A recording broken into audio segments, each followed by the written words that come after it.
आदाब अर्ज़। मैं राना सिद्दीकी ज़मा आवाज़ द वॉइस पर फिर से एक डिस्कशन लेके आई हूँ जो हम सब लोगों के दिलों में उतरने वाला है।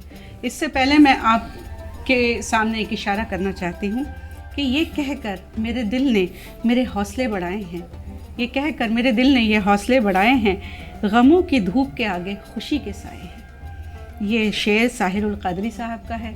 मैं खुशी के सायों की बात क्यों कर रही हूँ? हिंदुस्तान में मुझे ऐसा महसूस होता है कि गमों के बादल हैं और ख़ुशी के साए लेकर हमारे दो मेहमान हमारे स्टूडियो में मौजूद हैं। मैं बहुत बहुत उनका स्वागत करती हूँ। हमारे पहले मेहमान हैं इकबाल सिंह लालपुरा साहब, नेशनल माइनॉरिटी कमीशन के चेयरपर्सन हैं। आपका आवाज़ द वॉइस की स्टूडियो में आने के लिए बहुत बहुत स्वागत है। हमारे दूसरे मेहमान हैं ऑल इंडिया सूफ़ी सज्जादा नशीन काउंसिल के हेड नसरुद्दीन चिश्ती साहब। आपका आवाज़ द वॉइस में आने के लिए बहुत बहुत शुक्रिया। तो चूँकि ये प्रोग्राम सूफ़िज़्म पर है और मोहब्बतों पर है, तो मैं ये आपसे कहना चाहती हूँ सर, ये सवाल मेरा आप दोनों से है कि सूफ़िज़्म अमूमन जो है वो कभी सोसाइटी के साथ कॉन्फ्लिक्ट में नहीं रहा, बल्कि कॉन्सोनेंस में रहा। तो और ना ही सूफ़ियों ने कभी कोई तबलीग की, यानी कि कोई कन्वर्टिज़म करने की कोशिश नहीं की। आप लोगों का इस बारे में क्या कहना है? तो सिंह साहब, क्या मैं आपसे पहले सवाल पूछ सकती हूँ? सूफिज़्म में मैं तो एक धर्म का विद्यार्थी हूँ और मैंने कुरान मजीद भी 4 साल पढ़ी है, लिखा भी है। क्या बात? तो कुरान पे जी कि मुसलमान कहावन मुश्किल, it is very difficult to be a Muslim. तो गुरु ग्रंथ साहब में ही बाबा शेख फरीद शकरगंज की बानी दर्ज है और जब दरबार साहब बना तो उनका जो फाउंडेशन स्टोन था वो भी साईं मियाँ मीर ने रखा। जी जी, क्या बात। तो हम तो हमारे बुज़ुर्ग, हमारे गुरु इसी बात पे यकीन करते थे, एक पिता एक किसके हम बारक, हम एक ही बाप के बच्चे हैं। तो पूजा विधि अलग अलग है, तो हमें तो कोई फ़र्क नहीं है। इसीलिए उन सूफ़ी फ़कीरों का जो समय के गुरु काल में हुए हैं, उन्होंने भी जब भी कहीं मुसीबत आई तो वो भी सिख गुरुओं के साथ खड़े हुए। जी जी। तो ऐसा होता है, कई बार कोई ऐसा भी व्यक्ति मिल जाता है जो सारे सिस्टम के साथ नहीं चलता, लेकिन ओवरऑल जो हमारा देश है इसमें इस तरह से धर्म परिवर्तन पहले नहीं हुआ कि किसी को किसी सूफियों की तरफ से मैं बात कर रहा हूँ। बाकी तो जो राजा और पुजारी है उसके बारे में हम वो किसी का हो, उसका काम अपनी रोटी पानी और जो कुर्सी बचाने का होता है तो वो करता है, उसने किया होगा। हमारे पास ऐसे जो मसले भी उसी के खड़े किए हुए हैं, लेकिन सूफियों ने ऐसे कोई मसले नहीं खड़े। क्या बात। तो सर, आप तो सिखिज़्म से आते हैं जो सूफिज़्म का मरकज़ रहा है, तो क्या आपकी सूफिज़्म की अपनी कोई स्टडी वगैरह भी है सूफिज़्म को लेकर? देखो, मैं झूठ बोलूँगा अगर मैं ये कहूँ कि मैंने सूफिज़्म को बहुत स्टडी किया है, पर मेरे बहुत सारे दोस्त जो हैं वो सूफ़ी हैं, कुछ पाकिस्तान में भी हैं, जैसे उनकी गद्दी नशीन हैं, वो मुझे मिलते रहते हैं।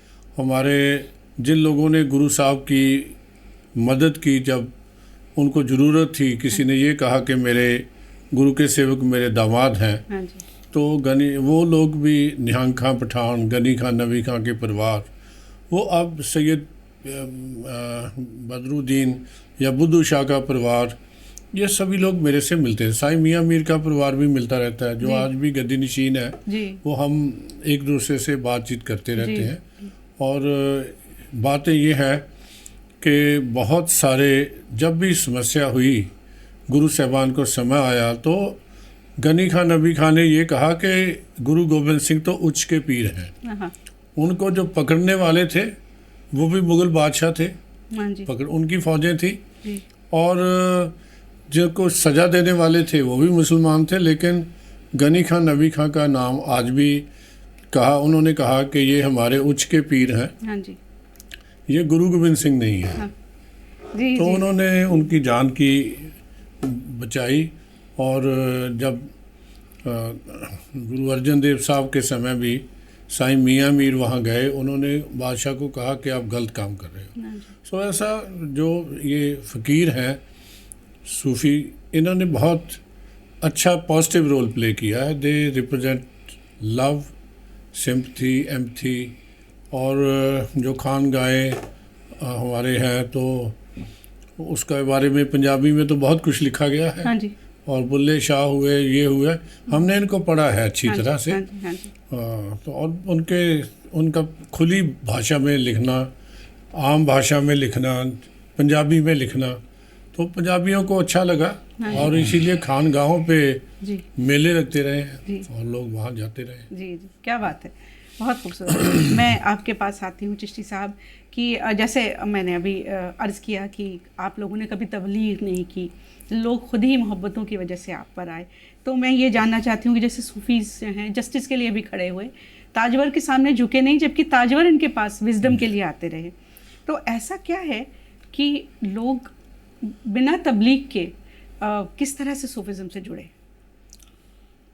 देखिए, सूफियों का मेन मकसद ये होता है सर्व टू खल्क़े खुदा। क्या बात है, love is the only religion. Love is the only religion जी। और इंसानियत को सबसे बाला तरीन समझा सूफियों ने। क्या बात, मज़हब से ऊपर समझा। बेशक। और खानकाहों ने कभी धर्म परिवर्तन का काम नहीं किया, खानकाहों ने हमेशा कर्म परिवर्तन का काम किया। बहुत अच्छा। उनकी खानकाहों में जो आते थे जी, क्योंकि वहाँ पर अच्छे और बुरे लोग दोनों आते हैं सूफियों के पास, और सूफी सबके लिए दुआ करते हैं। क्या बात। तो वो वहाँ से अपने कर्मों को सुधार के जाते थे।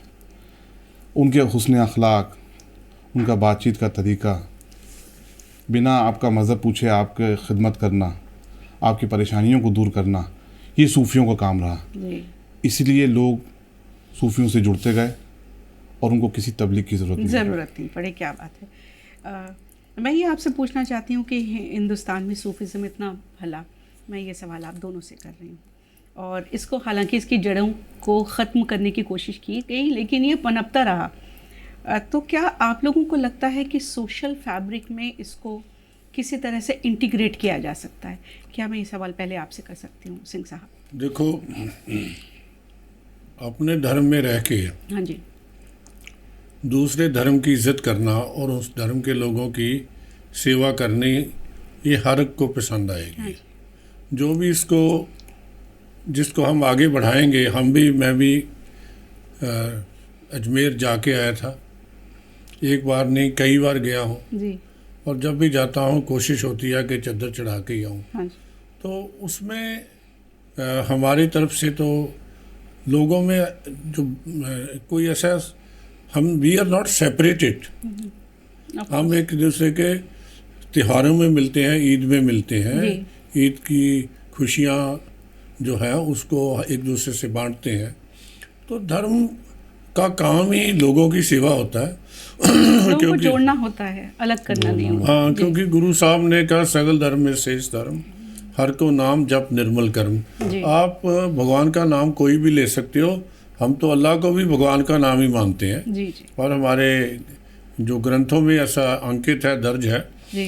तो लेकिन ये जो सेवा का काम है समाज का, जी जी जी, दैट इज़ वेरी इम्पोर्टेंट। जी जी जी। अगर आप इंसान को इंसान समझो जी। और उसकी सेवा करो तो इससे बड़ा कुछ नहीं हो सकता जो सूफियों ने किया है। मैं आपसे यही अर्ज़ कर रही थी कि डिफरेंसेस तो हम देख ही रहे हैं सोसाइटी में, तो इसको सोशल फैब्रिक में अब इंटीग्रेट कैसे किया जा सकता है? जो इतने इख्तलाफात हो रहे हैं, आप इसको कम्युनल कह लें, सोशल कह लें या कुछ और कह लें, तो ये ही सवाल मैं आपसे भी करूँगी कि how do we integrate that within the society now? इसको सिंपल है कि संवाद और सेवा दोनों चीज़ें। एक तो संवाद भी होना चाहिए। मैंने कुरान मजीद नहीं पढ़ी थी जी। मुझे बहुत सारे शंके थे जी। लेकिन अब मैंने कुरान मजीद पढ़ी है, मुझे 114 सूरा का मालूम है जी। कि इसमें क्या लिखा है। तो मुझे कोई मिसगाइड नहीं कर सकता। जी, जी। आई वुड ओनली से जी। कि it is not there in the Quran Sharif, right. जो इस्लाम का धर्म ग्रंथ है जिसको लोग मानते हैं। जी। तो ये जो आप अपनी तरफ से बना रहे हो ये जी अल्लाह के राह का नहीं है, जी। ये मोहम्मद साहब ने ऐसा नहीं कहा है। जी जी जी। सो हम गुरबानी का भी एक सिद्धांत है, जग ज्ञानी विरला आचारी। हाँ हाँ बेशक। हम ज्ञान की बात करते हैं, जीवन की बात नहीं करते। हाँ हाँ। So your life should depict what you are saying. Right. तो जैसे इकबाल ने कहा, गुफ्तार तो का गाजी बन तो गया, हाँ जी, किरदार का गाजी बन न सका। हाँ हाँ हाँ। हाँ जी, क्या किरदार का गाजी क्या बनेगा तो सब कुछ ठीक हो जाएगा। बेशक बेशक। लेकिन हम लोग करना शायद एफर्ट्स तो हम लोगों को करना पड़ेगी। ये सवाल मैं आपसे करती हूँ चिश्ती साहब कि सोशल फैब्रिक में इंटीग्रेट किस तरह से किया जा सकता है? लोग इम्प्रेस है, दिख रहा है वो, लेकिन देखिए जो कम्युनिकेशन गैप आया उसको, जैसे चेयरमैन साहब ने कहा, संवाद की ज़रूरत है। जी जी और संवाद के लिए जो सही मायने में सूफी और जिम्मेदारान हैं जी उनको आगे आकर एक प्लेटफॉर्म पे बैठ के संवाद करना चाहिए। जी खुद आपस में भी संवाद करें जी। और पब्लिक के बीच में, आवाम के बीच में भी जाके संवाद करें। किस तरह से किया जाए? जब हम एक खिदमत की नीयत से बाहर निकलेंगे, अच्छा। मज़हब सबका व्यक्तिगत मामला है, ये पर्सनल मामला है। मज़हब से ऊपर उठ कर हम जब खल्क़ खिदमत की बात करेंगे, गरीबों से गरीबी दूर करने की बात करेंगे, सूफियों ने हमेशा वही काम किया। जी।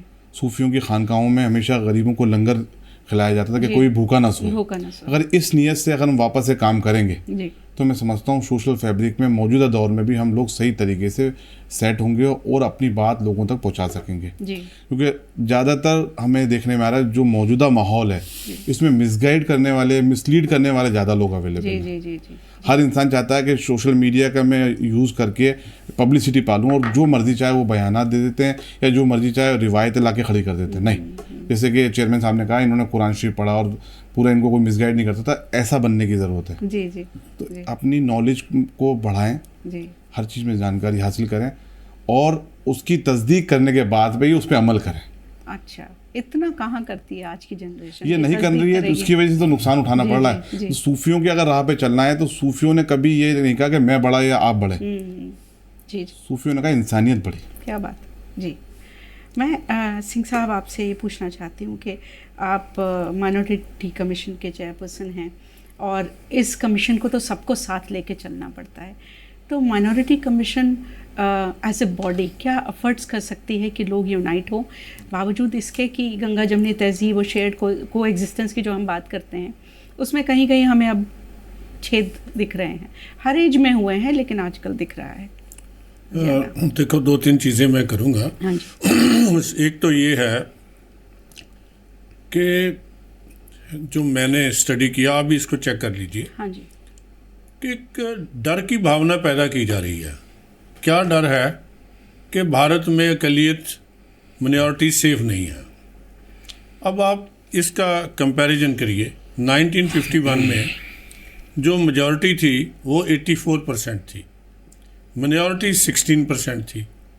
आज 2011 में जो सेंसस लास्ट हुए हैं उनमें जो मेजॉरिटी है जी। वो कम होकर 79% रह गई है हाँ जी। और जो मिनॉरिटी है जी वो 5% बढ़ के 16 से 21% हो गई है। जी जिस देश में हमारी आबादी बड़ी है जी उसको हम क्या कहें कम है। जी। और उसका कंपेयर करिए कि जब देश बटा तो उसमें ये नहीं था कि पॉपुलेशन ट्रांसफ़र होगी। ये तो सितंबर के बाद ही लोगों को पता लगा, 47 के बाद, कि हमारे देश में तो धर्म के आधार पे एक दूसरी जगह जाना होगा और लाखों लोग मारे गए। जी जी जी जी। लेकिन उसमें वहाँ जब पाकिस्तान बना तो 22% जो है अक़लियतें वहाँ थी, तो आज वहाँ 4.43% है, बाकी 18% कहाँ चले गई। हाँ जी। अगर आप बांग्लादेश को भी जोड़ लें तो वहाँ भी अब 9% मिनॉरिटीज़ हैं, तो दोनों की आबादी को जोड़े तो उसका करें तो फिर 10% के करीब बनते हैं, तो 12% कहाँ चले गए। ये चीज़ें कहीं ना कहीं जो छोटी सोच के लोग हैं वो इस प्रॉब्लम क्रिएट करते हैं। जहाँ हिंदू शाही राज था अफ़गानिस्तान में, हाँ जी। आज वहाँ एक भी हिंदू और सिख नहीं है। 8 लाख हिंदू और सिख थे वहाँ 30 साल पहले, जिनमें से 5.5 लाख सिख थे। गुरु नानक वहाँ रहे, सारे गुरु साहबान वहाँ जाते रहे और बहुत बड़ा व्यापार था वहाँ से घोड़ों का, तो 2.5 लाख के करीब हिंदू थे, आज कुछ भी नहीं है। हाँ जी। ये लोगों को अपनी मानसिकता को खोलना होगा। हाँ जी। ये नहीं है कि धर्म के देश बन गए और फिर वहाँ लड़ाइयाँ बंद हो गई। अगर लड़ाइयाँ बंद हो गई तो अफगानिस्तान तो सबसे पीसफुल होना चाहिए, हाँ, सबसे पाकिस्तान सबसे पीसफुल होना चाहिए था, और बर्मा में रोहिंग्यास बाहर आ गए, उनका कोई ना अपनी रही ज़मीन और ना रहा उसका धर्म कहीं। सो ऐसी स्थिति में if you compare India with South East Asian countries, we are very safe here, number 1। दूसरी बात है कि जो गवर्नमेंट ऑफ इंडिया है या मिनॉरिटी कमीशन है, आई रिप्रेजेंट माय गवर्नमेंट, तो हम क्या करते हैं, एजुकेशन के लिए काम करते हैं, एम्प्लॉयमेंट के लिए काम करते हैं, और उनका कल्चर बचा रहे, कल्चरल अटैक ना हो, और उसके अलावा there should not be any discrimination, उनको घर मिले। ये बहुत बड़ी जिम्मेवारी मुझे निभानी पड़ती है। जी जी। लेकिन सबसे जो मुझे कमज़ोर चीज़ लगती है वो ये है कि ना मदरसा, ना गुरुद्वारा, ना चर्च, ना पगोडा, कभी भी ये गवर्नमेंट स्कीम्स के बारे में लोगों को जागृत नहीं जानकारी नहीं है, ये जानकारी मेरे। नंबर 2, जो हमारे सोशल वर्कर हैं उनको भी नहीं मालूम कि गवर्नमेंट की क्या स्कीम्स हैं। हाँ जी। 15 पॉइंट प्राइम मिनिस्टर प्रोग्राम है, उसके अलावा भी 125 दूसरी स्कीमें हैं जो भारत के नागरिकों को मिलती हैं जी।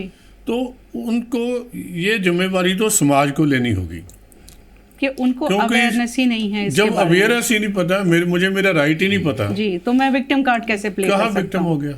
अच्छा। अब दूसरी बात यह है कि ऐसा नहीं है कि किसी जगह कोई किसी पे हमला नहीं हो रहा है, ये ऐसी बात नहीं है। समाज में हमेशा क्राइम होता रहा है, लेकिन ऑर्गेनाइज क्राइम हो। जैसे मैं अजमेर ही गया था, वहाँ एक कम्युनिटी है, वहाँ बिल्कुल बगल के गांवों में, वो नाम उनके राम है और राम के साथ अली भी है। क्या बात है। हाँ जी जी। वो हिंदू धर्म को भी मानते हैं, हाँ जी, इस्लाम को भी मानते हैं। ये वहाँ की कई गांव हैं, एक नहीं है।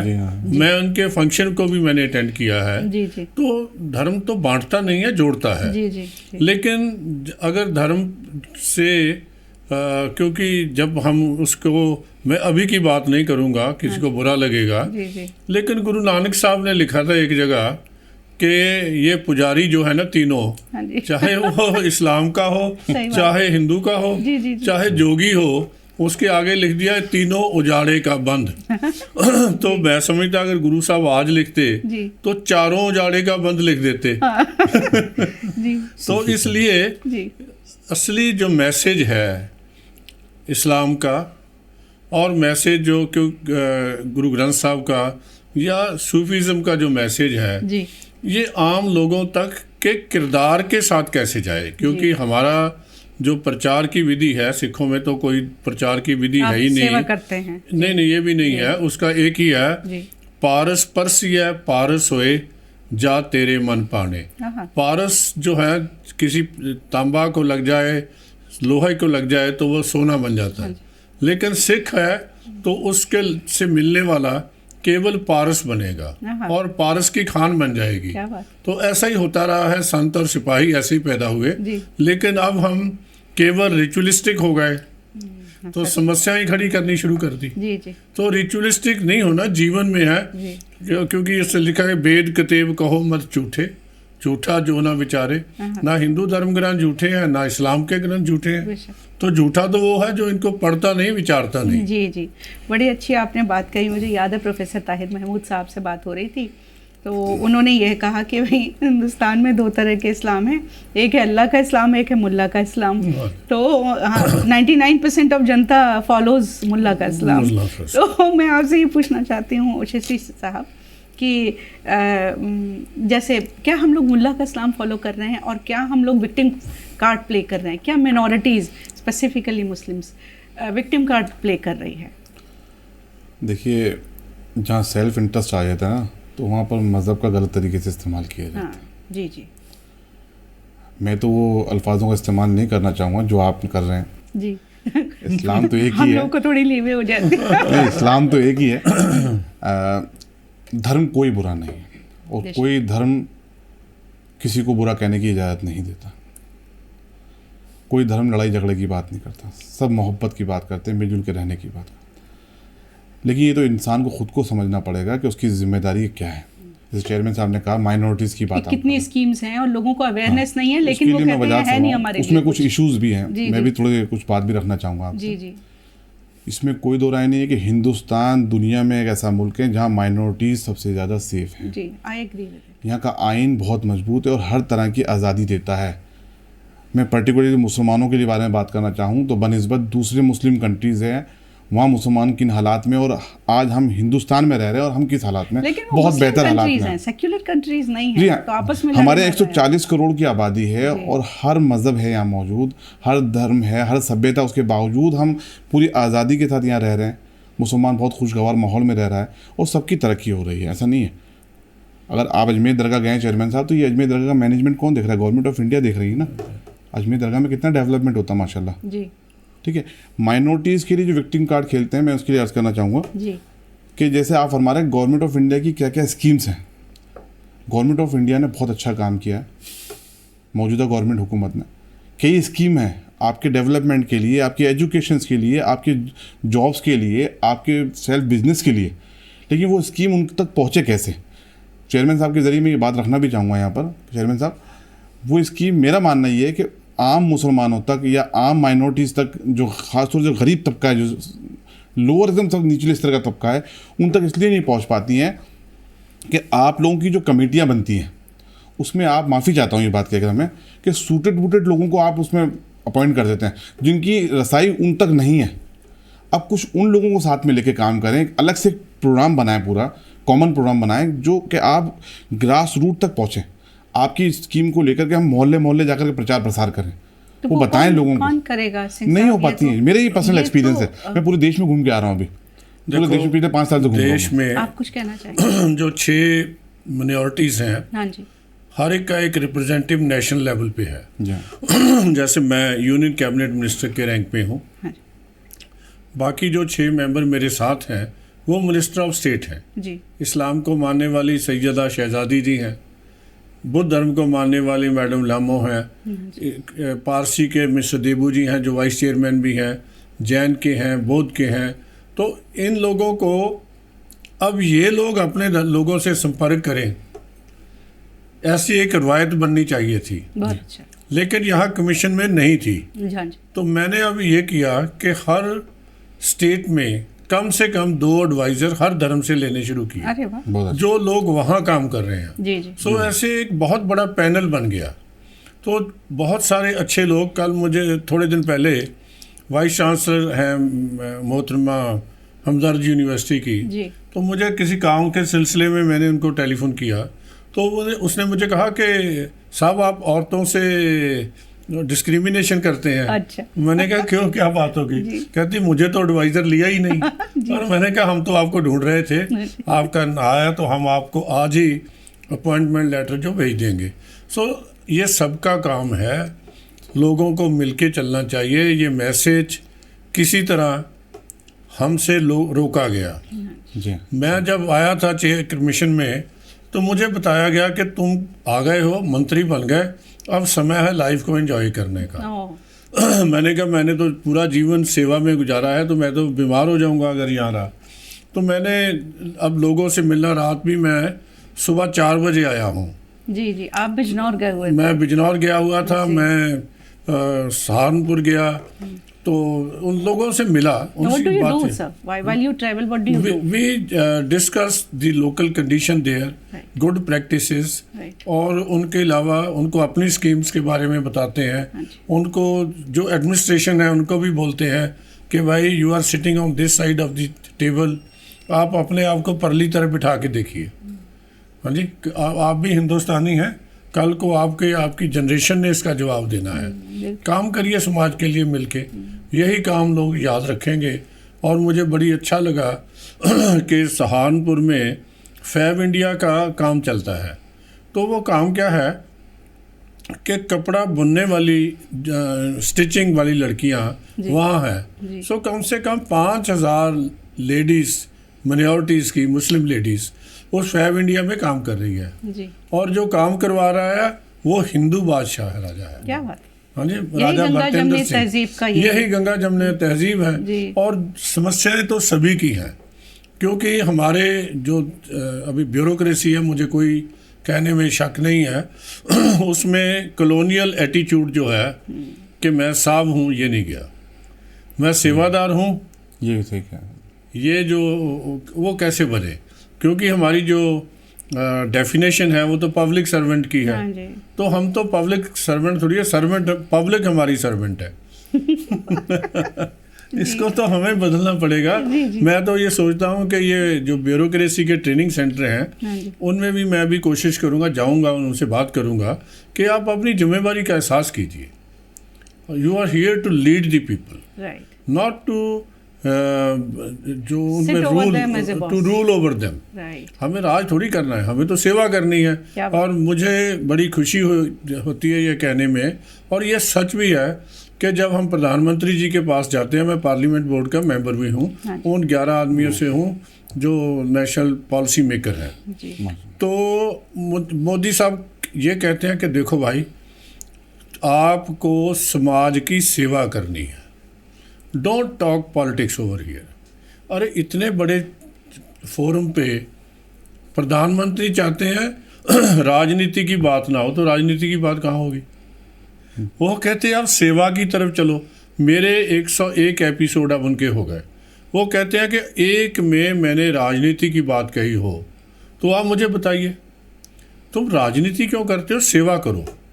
सो हमारा ये धर्म है, इस मोदी सरकार का ये एक मिशन है कि we have to win over people by their service, by the service. Yes, हम तो उनकी सेवा में हैं और इसीलिए हम भागे फिरते हैं कि भैया कोई आदमी पीछे ना बैठा रह जाए, कोई ऐसा ना रह जाए जिसको हमारी ज़रूरत हो और वे उसको लगे कि हम उसके साथ खड़े नहीं हैं और कोई उसके साथ खड़ा नहीं है। ये बात ज़रूरी है। जो इस समय समस्या है, there is a problem because for everyone FIR दर्ज करानी हो तो किसी के नहीं होती। जो अमेरिका में पिछले साल FBI की रिपोर्ट मुताबिक 13% इंक्रीज़ हुई है डिस्क्रिमिनेशन अगेंस्ट मिनॉरिटीज़ केसेस में। 214 सिखों पे हमला हुआ है वहाँ। मुझे लगता है कि वहाँ शायद मुकदमा दर्ज कर देते होंगे, इसलिए इतने बड़े नंबर के केसेस हो गए और जो हमारे थाने में तो मुकदमा दर्ज कराना एक बड़ी समस्या है, जिसके लिए अदालत भी जाना पड़ता है, कई बार सुप्रीम कोर्ट जाना पड़ता है। जी। आप मुकदमा दर्ज कीजिए, इन्वेस्टिगेट कीजिए, सही है दोषी को सज़ा दीजिए, गलत है तो गलत कराने वाले को सज़ा दीजिए। कानून में ऐसी प्रावधान है, ऐसा सिस्टम है। So we have to change the system. जो the mind set of the officers, mindset of the leaders. जो गांव का सरपंच बनता है वही सोचता है कि गांव में ही जो पैसा डेवलपमेंट का आता है उसी के घर में लग जाए, तो मेरे घर में लग जाए तो उसको क्या करेंगे? We need to change the mind set and the prime minister is doing it. We are lucky कि हमारे 9 साल में कोई ऐसा समस्या नहीं खड़ी हुई लोगों के सामने या अंदर जिससे हमें डर लगे कि हमारी सरकार ने ये ऐसी करप्शन में या दूसरी चीज़ में शामिल हुई। ये एक बहुत बड़ी matter of great satisfaction and कि I am with that government. लेकिन हमें जो काम है घर घर पहुंचना, सबका साथ, सबका विकास और सबका विश्वास, उसके बाद सबका प्रयास। अगर प्रयास करेंगे तो ये कोई बात नहीं है। कह रहे थे भाई साहब कि हमें इसके लिए प्रयास करना होगा, तो प्रयास करते हैं मिलके। जी, वैसे यहाँ पर सवाल तो बहुत सारे हैं। मैं आपसे ये पूछना चाहती हूँ चिश्ती साहब कि जैसे खानकाहें पिछले 50 सालों में क्यों पीछे रह गई इस सेवादारी में, जो इनकी जो ये बात कर रहे हैं।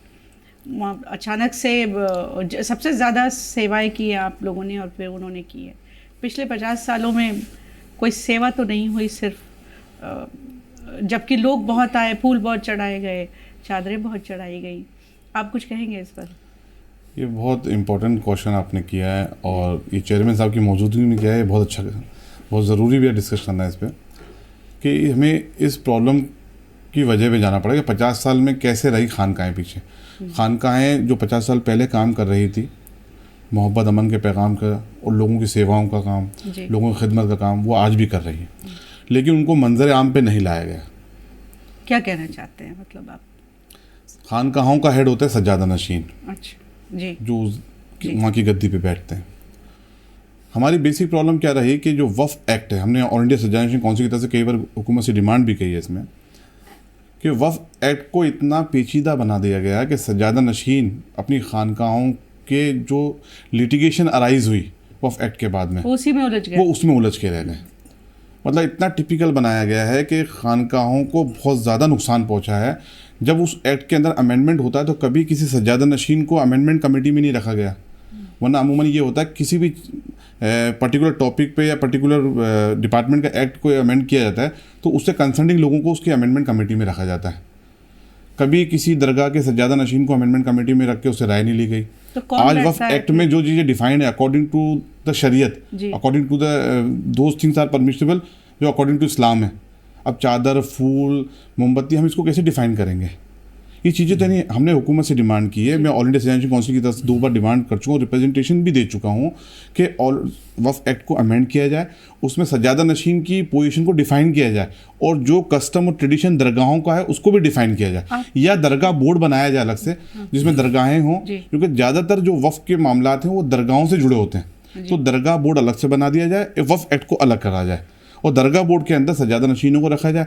प्रॉब्लम क्या आती है, जो वफ़ बोर्ड बने हुए स्टेट के या सेंटर के भी, उसमें उन लोगों को लाके बिठा दिया जाता है जो दरगाही कल्चर के बारे में जानकारी नहीं रखते हैं या डिफरेंट स्कूल ऑफ थॉट के लोग होते हैं जो दरगाहों को फॉलो नहीं करते हैं। ये बहुत बड़ी प्रॉब्लम रही कि 50 साल में खानकाहें जहाँ से अमन व आस्ती का पैगाम जाता था, जो लोगों की सेवाएं करते थे, खिदमत करते थे, वो बहुत पीछे रह गए और कई दीगर नई नई ऑर्गेनाइजेशन सामने आ गई हैं जिसका नतीजा हम लोगों को आगे देखना पड़ रहा है। क्योंकि दरगाहों से कभी नफरत के बयान नहीं दिए गए, कभी लड़ाई झगड़े की बात नहीं गई, वहाँ तो भूखों को खाना खिलाया जाता है, लोगों की परेशानियाँ दूर की जाती हैं। तो ये चेयरमैन साहब भी बैठे हैं, मैं उनके सामने आपके सामने ये बात रखना चाहता हूँ कि हम ऑलरेडी डिमांड कर चुके हैं हुकूमत से जी। इस पे हमारी हम्बल रिक्वेस्ट यही है हुकूमत से कि इसके अंदर गौर किया जाए और वफ़ एक्ट को अमेंड किया जाए, या तो दरगाह बोर्ड अलग कर दिया जाए या खानकाहों के बारे में अलग से एक डिफाइन कर दिया जाए, उनके कस्टम ट्रेडिशन और सज्जादा नशीन की पोजीशन। सर आपके नॉलेज में थी ये चीज़ें? आप अभी आए हैं और जब आप आए हैं तो एक क्याओस के माहौल में आए, you have to manage so much. Did you were you actually aware of it? No, even I was not aware. No, I was not aware of it because there are 2 things which I see. वैसे तो शेख फरीद जी तो 5 वक्त नमाज की बात करते हैं जी, जो गुरु ग्रंथ साहब में भी अंकित है ऐसा। जी जी जी लेकिन खानकाहों में थोड़ा डिफरेंट है जी जी। ये केवल नमाज की बात नहीं है, सेवा की बात है, हाँ जी, और प्यार की बात है, लोगों को मिलने की बात है। That tradition is totally different. So we deal only with the Muslims, spiritual part of नहीं, जो जिसका इस्लाम लिख दिया मुस्लिम, हमारे लिए वही इम्पोर्टेंट है। आगे उसका वो सुन्नी है, वो शिया है, that difference doesn't arise for you. वो हमारे सामने नजर नहीं आता। अच्छा, लेकिन ये चीज़ें जो है इम्पोर्टेंट हैं कि खानकाह और मस्जिद के काम करने में ढंग में फ़र्क है, बहुत फ़र्क है। उसके बारे में सोचना चाहिए। मैं जरूर उसके बारे में the custom and tradition of the Khanqah should be defined in the act. क्या तो दरगाह बोर्ड अलग से बनाकर डिफाइन किया जाए या वफ़ एक्ट में किया जाए, और कम से कम उनकी अमेंडमेंट कमेटी बने तो वो दरगाहों के जो बड़े रिप्रेजेंटेटिव हैं या सज्जादा नशीन हैं उनको उसमें रखा जाए, उनसे एडवाइस तो ली जाए। ये बात मुझे ऐसा लगता है कि अमूमन आप दोनों ही जानते हैं, आप लोग ज़्यादा आलिम फाजिल हैं, काबिल हैं, कि पैसे का बहुत बड़ा रोल होता है इसमें। It's a money that everything should be defined ना, what is the utilize of the money, it should be also defined. तो चाहिए ही जी। अगर आपने मस्जिद को भी चलाना है तो भी पैसा चाहिए, को कारी साहब दूसरे लोगों को भी पेट लगे हुए हैं, उनके बच्चे हैं, उनको भी तो पैसा मिलना चाहिए। जी, जी, जी। लेकिन जैसे मैं पुणे गया था जी। तो हमने अभी ईद में मैं पीछे पुणे था जी। तो पहली बार हुआ ज्यूज़, क्रिश्चियन, इस्लाम को मानने वाले, हमने सब ने वहाँ ईद इकट्ठी मनाई। क्या बात। और इजराइल में लड़ रहे हैं। हाँ, यहाँ हम लोग सब अमन के यहाँ अमन से हम बैठे थे। तो एक बड़ी बात वहाँ लोगों ने की जो इस्लाम को मानने वाले थे, वो कहने लगे कि हमारे पास 1.5 लाख एकड़ ज़मीन है पुणे में। अच्छा। तो हमारी ज़मीन खाली करवा दीजिए, हमें आपकी ज़रूरत नहीं है। ज़मीनें तो दबा ली गई। ये है, ये सच है। अब तो कब्रिस्तान कहाँ बने? जी, जमीनें भी कब्रिस्तान की थी।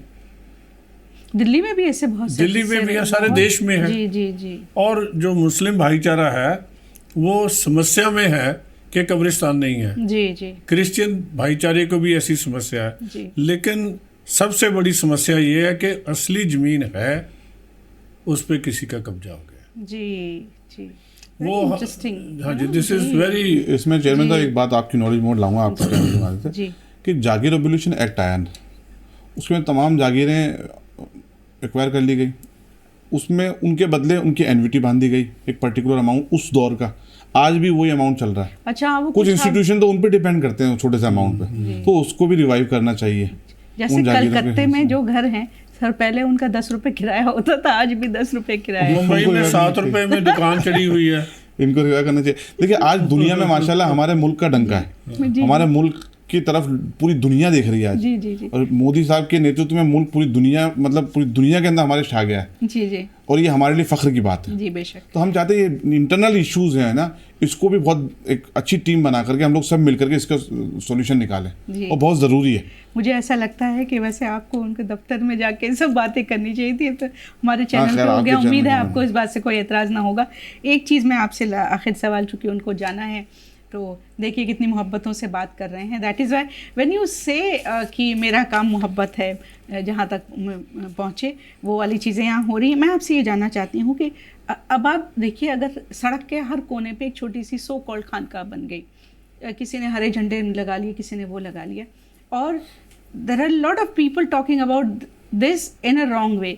इसको मिटिगेट करने के लिए, ख़त्म करने के लिए क्या किया जा सकता है? ये सवाल आप देखो, district administration should be alert. Right sir. तो उसको मैं जब एक छोटी सी आपको उदाहरण देता हूँ। जी।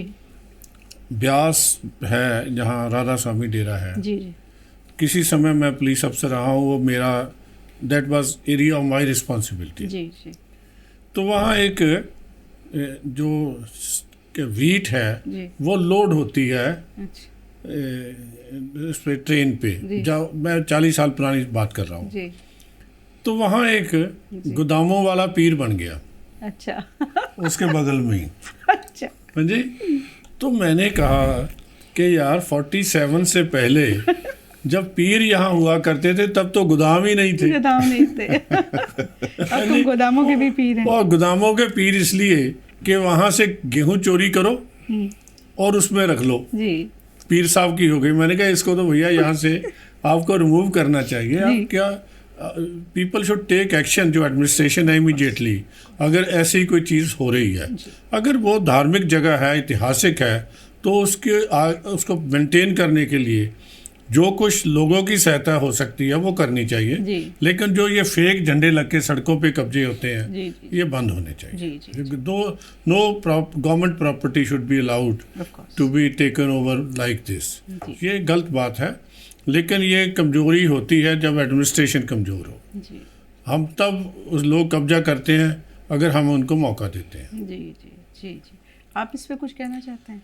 लोग शिर्क भी मानते हैं, प्यूरिस्ट मानते हैं। बेसिक प्रॉब्लम है एक्चुअली। क्या है कि जिस तरीके से मेरे ख्याल से बात हो रही है वो एंक्रोचमेंट की बात कर सकते हैं हम लोग। एंक्रोचमेंट करके लोग उसको दूसरा रंग दे देते हैं। जी, मतलब एक मज़ार बना ली, मज़ार की देखिए ज़रूरत ऐसा नहीं होना चाहिए बिल्कुल। अगर ऐसा कहीं हो रहा है, अगर ऐसा हुआ तो ऐसा नहीं होना चाहिए। और इसी बात local administration should be aware and should take immediate action against. Right.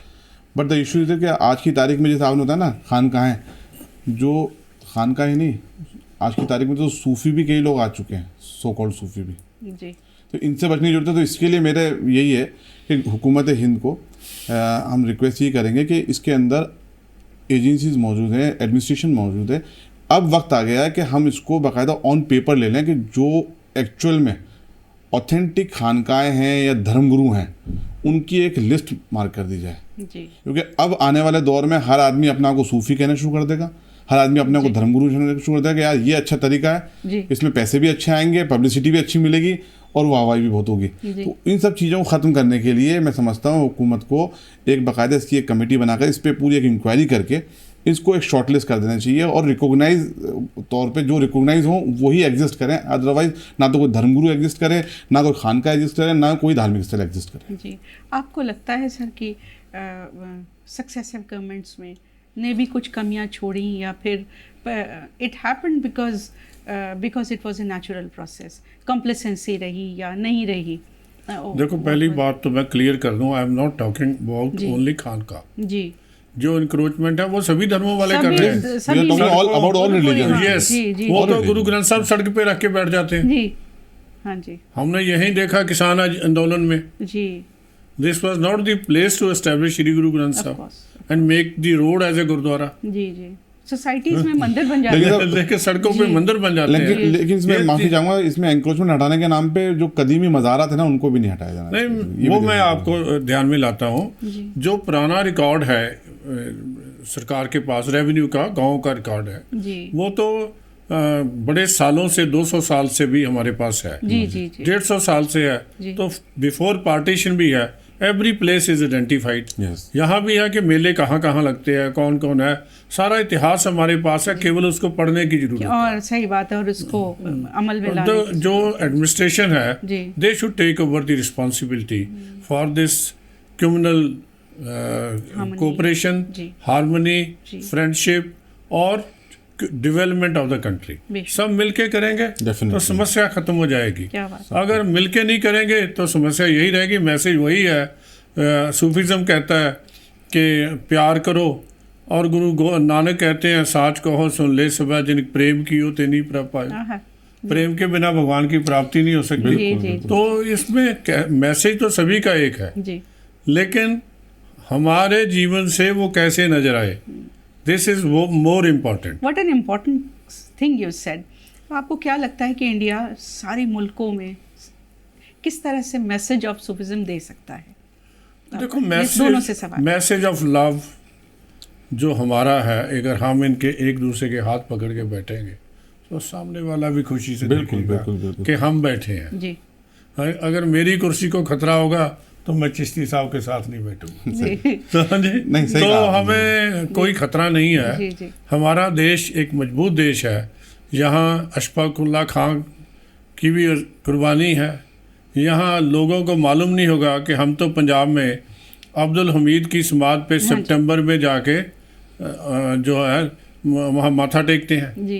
क्यों पाकिस्तान के टैंकों का कब्रिस्तान उसी ने बनाया था। जी। तो आज भी उनके नाम से गवर्नमेंट ऑफ इंडिया ने जो ये जिसको कहते हैं अंडमान निकोबार में एक टापू का नाम रखा है। जी। एक बाना सिंह के नाम पे रखा है। हमारे साथ यहाँ कभी मोहम्मद मंसूर अली खां पटौदी कैप्टन बन जाता है, कभी अजरुद्दीन बन जाता है, कभी फखरुद्दीन अली अहमद जी राष्ट्रपति बन जाए, कभी जैल सिंह बन जाता है, कभी मनमोहन सिंह बन जाता है। Where is the discrimination? मैं आपको बहुत माजरत के साथ ये कहना चाहती हूँ कि इंडिया, लेकिन फिर सेक्युलर उसका जो प्रियम्बल है वो सेक्युलरिज्म पर है। तो अगर मान लीजिए एक सिंह साहब बन गए, एक दयाल साहब बन गए, या एक जॉन बन गया, तो ये कोई एहसान नहीं है उन पर। आप मानेंगे इस बात को? या कोई सिद्दीकी बन गई कुछ, तो ये जब सेक्युलरिज्म है उसमें तो कोई एहसान की बात नहीं है। जी। लेकिन मैं ये जैसे जिस बड़े सदीर में हम रहते हैं जी, वहाँ क्या हो रहा है जी, ये हमारे ऊपर प्रभाव डालता है। कई ऐसी चीज़ें हमारे सामने हैं जिसको हम बयान नहीं कर सकते। जी। तो कई चीज़ें वो होती हैं समय के हिसाब से। जी। और देखना, जिस दिन हम गुरु नानक साहब का 550 साला प्रकाश पुरब मना रहे थे लाहौर में, गुरु नानक साहब के जन्म स्थान ननकाना साहब के ग्रंथी की बेटी को निकाल के उसको इस्लाम में ले आए, उसकी शादी कर ली। सारी दुनिया के सिखों ने उसके लिए आवाज़ उठाई तो कोई उसके सामने नहीं आया। मैं तो ये समझता हूँ, अगर कहीं मेरा सिख गलती करता है तो मेरा फ़र्ज है उसको कहे कि तू गलत है।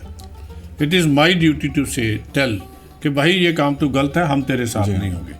और इसी तरह दूसरे धर्मों के लोग हैं, उनको भी चाहिए। हम उनके साथ नहीं हैं, लेकिन हम इतने कमज़ोर हैं, हम उनके सामने खड़े होकर नहीं कह सकते तुम गलत हो। जी, क्या बात है। अगर जब इसमें आपने फरमाया ना एहसान, तो ये कह रहे हैं एहसान की बात नहीं, ये हमारे मुल्क की खूबसूरती है। बेशक, बहुत ये इस मुल्क के हज़ारों साल की सभ्यता है कि तमाम तरह के फूल एक गुलदस्ते के अंदर जी अपनी खूबसूरती बिखेर रहे हैं और जी। दुनिया देख रही है। जी देखिए हमारे हिंदुस्तान के अंदर ये खूबसूरती है कि हमारे धर्म अलग अलग है, जी। लेकिन हमारी संस्कृति और सभ्यता हमारी एक है। इसका मतलब इंडिया बहुत अच्छा मैसेज दे सकता है। बिल्कुल, खैर, आज लोग- दुनिया के अंदर सबसे अच्छा मैसेज अगर कोई दे सकता है तो वो हिंदुस्तान है, जी जो लव, पीस और ह्यूमैनिटी के बारे में अगर वो बात कर सकता है तो वो हिंदुस्तान है। क्या बात है। तो कम्युनिकेशन गैप की वजह से ये सारी चीज़ें हुई और पहले भी होती रही, अब भी हो रही हैं, और हम उम्मीद करते हैं कि आगे भी वो सन्नाटा ना हो जिसकी यहाँ बात हो रही है कि तेरी रूह में सन्नाटा है मेरी आवाज़ में चुप, तेरी रूह में सन्नाटा है मेरी आवाज़ में चुप, तू अपने अंदाज में चुप है मैं अपने अंदाज में चुप। तो हम उम्मीद करते हैं कि सिंह साहब और चिश्ती साहब मिलके इस चुप को तोड़ेंगे और हमारा मुल्क में जो थोड़ी बहुत एबरेशंस आ रही हैं उसको ख़त्म करके फिर से प्यार मोहब्बत की चीज़ें ज़्यादा बड़ी होंगी। आवाज़ द वॉइस स्टूडियो में आने के लिए सिंह साहब आपका और बहुत नसीर शुक्रिया। साहब का बहुत बहुत शुक्रिया। थैंक यू फॉर वॉचिंग आवाज़ द वॉइस।